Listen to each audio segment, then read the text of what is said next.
So today I wanted to make a few book recommendations, but I thought it would be interesting not to only recommend Christian books, but also books that have inspired me and nurtured my intellect or even my soul. The first book recommendation I have for you is one of my favorite novels of all time, and is Redeeming Love by Francine Rivers. I don't know if you guys can take a look at the cover here, it's on my Kindle. Basically it's a novel that is so well written, and I enjoyed. Actually, I have read it twice because it's so captivating. The characters, the emotions, everything is amazing about this novel, but it is also based on the book of Hosea. So besides being an entertainment, it's also helped my spiritual journey with God. I think that after reading this novel, my relationship with God changed radically. The next book I would like to recommend is Limits. I think that's the name in English. I have it in Spanish on my Kindle as well. It's by Henry Cloud and John Townsend. It's a very good book on being a Christian and learning how to put limits to people and situations. Sometimes we'll feel that pressure of serving everyone, but being nice to everyone and always saying yes, which is not necessarily biblical, and it's not necessarily what we are called to do. So if you are dealing with those issues, I urge you to read this book. It's so good. The third book recommendation is not a Christian book. It is a novel written by Yoon Chang. It's an autobiographical novel in which she tells the story of her grandmother, her mother, and herself. And it is so beautiful and so sad and so challenging when you are reading it.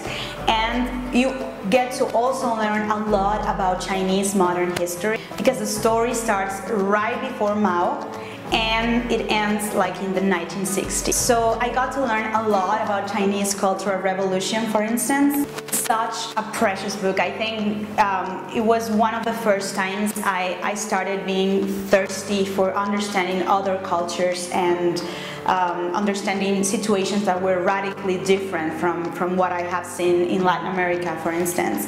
So I highly recommend this novel. It's super long, but it's so worth it. The next recommendation is a book originally written in English. I think the name is Nothing to Prove by Jenny Allen. I bought it in Spanish. I don't like to do that. I like to read books in their original language, but I found it here in Colombia, so I saw it and I got it. It's an amazing book. I'm not even halfway, but it has helped me see so many things about myself.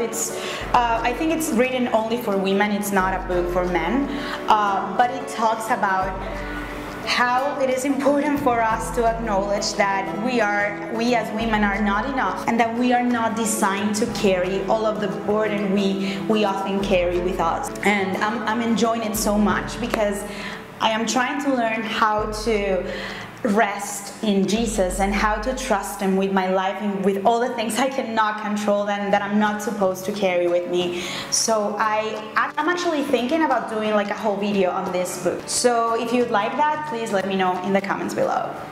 The next book I'm sure a lot of you know, but in case you don't, is Mere Christianity by C.S. Lewis. I consider Lewis is, if not the greatest, but one of the greatest authors, Christian authors of all time.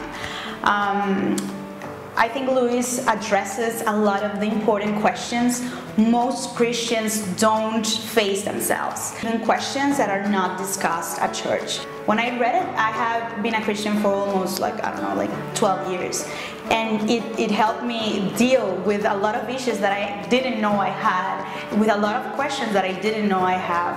I also love the way he writes. It's so rich, it's so proper, it's so beautiful, and I think that also reflects the way he wanted to honor God with his writings. So if you haven't read it, I fully recommend this book.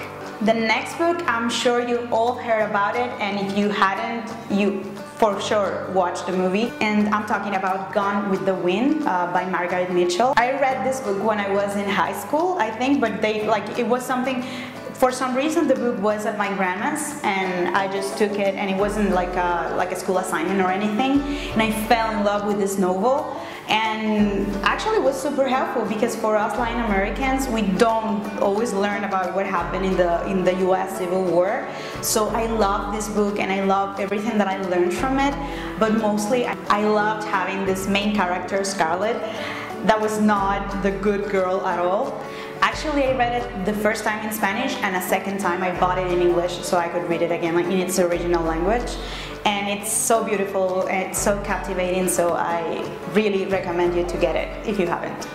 The next recommendation is a book that I'm currently reading with my husband, and is The Meaning of Marriage by Timothy Keller. Not only written for married people, it's written for everyone, for singles, for engaged people, and for married people, even for divorced people, for everyone. Timothy Keller provides such a fresh view of marriage, such a biblical view of marriage that is sometimes shadowed by our culture, our belief in religion, that is not necessarily what God wants from us as women and men. So wherever you are in your life, I highly recommend this book. We're only like in chapter 2, I think, and I think I'm being completely changed by this book, so I highly recommend it. So my next book recommendation is a wonderful novel written by Maria Dueñas, The Seamstress.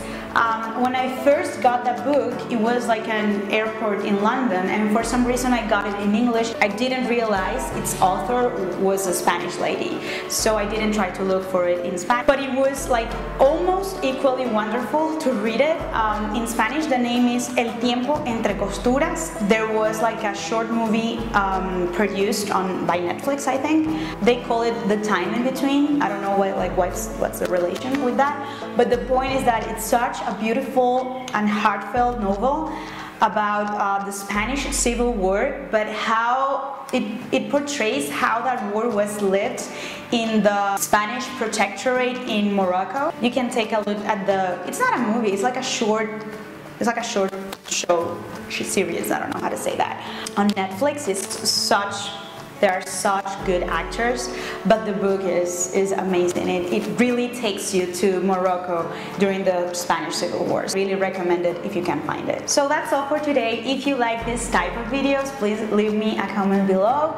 Or if you read any of these books and you love them as well, or you hate them, please also let me know. See you in the next English video.